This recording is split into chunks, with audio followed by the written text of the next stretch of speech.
Hi friends, this video shows how to download and install software update or firmware update.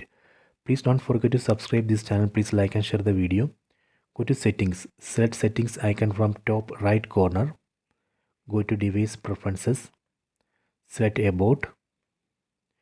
Under about, here we can see version. Right now I am using Android TV OS version 10. Let me update this. Select system update. Now it's checking for update. Please wait. Okay, done. It shows new update available. Version of this new update is Android TV OS version 12.1.1. Size of the update is 762 MB.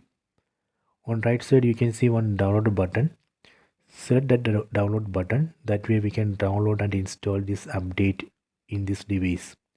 If you are not seeing this update in your TV, that means company is not yet released this update for your TV model. Hence you have to wait. You have to keep checking this. Once this is available, then you would be able to download and install this update on your device. I hope you have enjoyed this video. Please check it.